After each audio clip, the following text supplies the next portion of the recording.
Isang mapagpalang araw po sa ating lahat, mga minamahal namin mga ka-business, mga viewers, mga silent viewers at mga solid viewers natin dyan. So, yun nga mga business, nakapag-upload na tayo. Medyo nagnilay-nilay. Ganun ba yun? Nagnilay-nilay.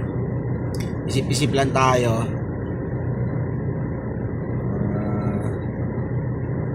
Parang ano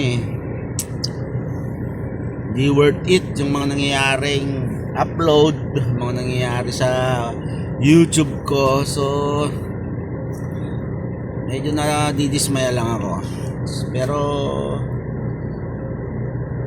ay, bago pala yun mga business, yun nga, yung upload ko is yung biyahe namin ng aking kapatid na bumiyahe kami sa Bataan kasi may importanteng pakay po yung kapatid ko doon. So pinag-drive ko siya gamit yung motor ko. Ang problema, matagal pala lakadin yun kasi 16 years bago niya nalakad yung birth certificate ng anak niya. So maraming kailangan gawin at hindi naman ako pwedeng samahan siya doon kasi nga ito may drive tayo. So pasensya kayo, maingay yung makina. Old na kasi old model yung sasakyan, pero ano po, matipid, malakas ang aircon at maganda yung takbo niya.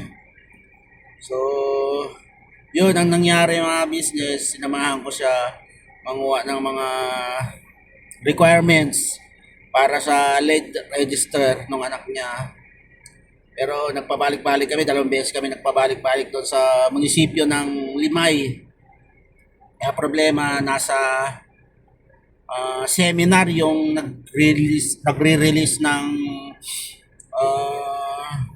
requirements. So sabi ng kapatid ko, mauna ka nang umuwi kuya, at may iwan pa ako dito kasi kailangan tutukan ko yung lakarin ko mabuti yun. So iniwan ko siya doon, bumiyaya ako ng alas 3 mga ka-business.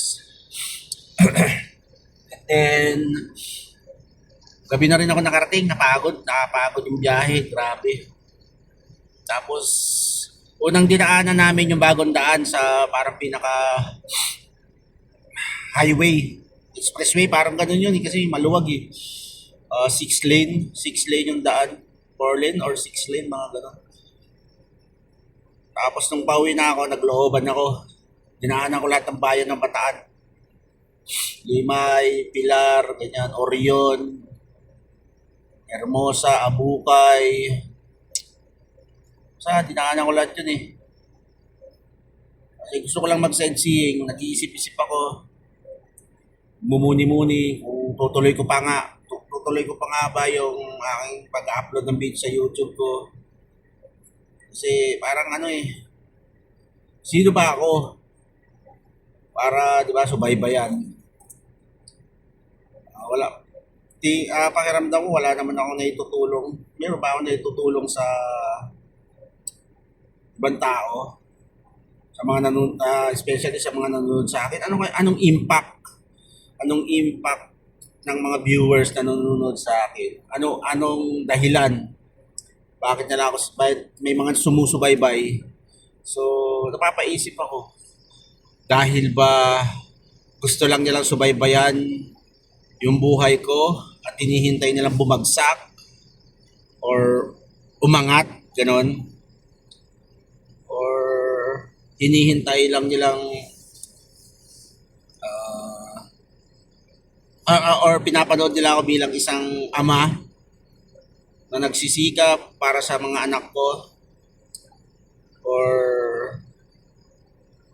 wala, gusto lang nila akong subaybayan, gusto lang nila akong panood. Napapatanong ako mga ka-business namin minamahal. So yun, naisip-isip ko, tama yung mga makaramihan na nag-comment. Huwag ko yung titigil, okay lang yan kahit konti yung views mo. Pag napagsama-sama yan, dadami yan. So may mga punto, magagandang punto yung ganun. Siguro ako minsan tinatamaan lang ako ng ano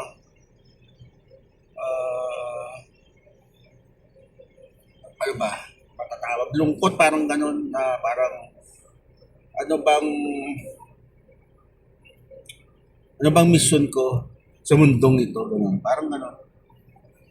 So, yun mga ka-business, salamat. Maraming salamat sa mga magaganda yung komento. At yun, tuloy lang. Makapag-upload hindi, okay lang. Makapag-vlog hindi. Basta, yun lang sa akin. Sana lagi kayo nandyan.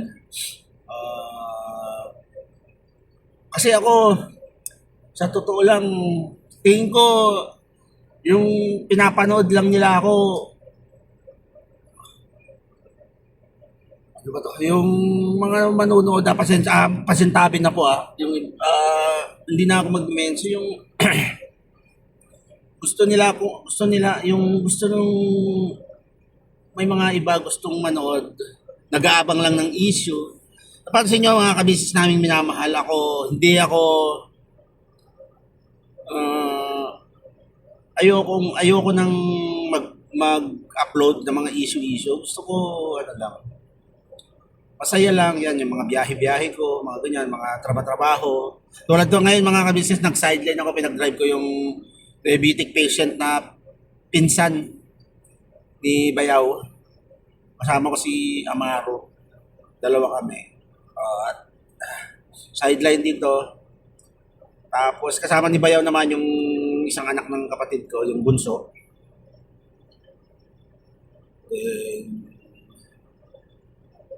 bukas siguro is ako nang kasama ni Bayaw. So yun lang mga business. Comment nga kayo kung anong pananaw nyo sa ganung ano. Ano ba ang ano bang nagiging tulong o ano bang nagiging epekto sa panonood nyo sa akin? Ano bang napupulot yung aral? May napupulot po ba kayong aral or bakit nyo ako pinapanood? Sa anong dahilan, sa anong punto? Para para po maisip, kumbaga mahimay-himay ko kung bakit nyo ako pinapanood, bakit may mga sumusubaybay sa akin. Actually, hindi lang pala sa akin, sa mga anak ko din siyempre sila.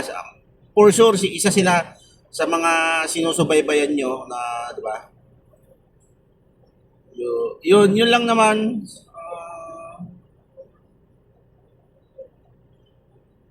Yun lang naman ang aking, yun lang may share ko. Kasi wala namang special tingin ko sa isang tulad ko. And then, for sure, yung mga anak ko tama, yung mga anak ko, ang isa sa sinusubaybayan nyo pala mga kabis namin minamahal. Yun, tuloy-tuloy lang tayo mga business, tuloy-tuloy lang sa pag-upload, tuloy-tuloy lang sa buhay, tuloy lang sa buhay, laban lang. At ganoon talaga. Ganoon talaga ang buhay, maraming pagsubok, maraming trials na ano. That's life yun ang ibinibigay sa atin ng tadhana. So, punta ko lang muna yung kasi kailangan ako doon sa ako yung sabi nung kapatid kasi ni Kuya Ching, yung kapatid niya na nakakausap ko pag bumabiyahe kami. Tanungin ko daw yung doktor kung anong progress ng paa niya. So, yung mga business, pansamantala, ito muna at mamaya-maya na lang siguro ako mag-outro. Punta lang muna ako sa ospital. At balikan ko kayo mga ka-business namin minamahal. Alright. Business, andito na kami sa bahay. Nakauwi na po kami. Naabot kami ng 12 hours mga ka-business. Grabe, ang dami kasi pasyente as in full pack po ang ospital. Tapos na-accommodate kami. Kasi may by number from 1 to 28 yata yun. Grabe, na-accommodate kami, natawag kami. Gabi na. Dumating kami doon ng 8:30. Nakakuha ng number 8:30. Tapos nagantay kami hanggang maghapon. Tapos may nangyari pa conference pa mga doktor. Butit na lang hinintay namin as in talaga inabot alas 12 ng mga ka-business kami nakauwi ng ito. madaling araw. So, yun mga business. Hanggang dito na lang muna tong video na to at may biyahe pa kami bukas kay Bayaw. Ito naman sa delivery ng mga books. Sa Limay, Bataan kami. Sakto. Baka masundo na namin yung kapatid ko. Hindi na babalikan ni Bayaw na magbumotor. So, maraming salamat po sa walang sawang suporta at patuloy niyong suportahan. Siyempre, ang aking channel kasi napakababa ng views. Siyempre, ganoon din ang Ka-Business Official, Papa Dins TV, Miss KB Official, Ka-Business Family, Famous Budang Official, at saka yung mga kagwang. So, yun mga business, pahinga na din. At pag-aalauna na, birabanat lang tayo. Alright.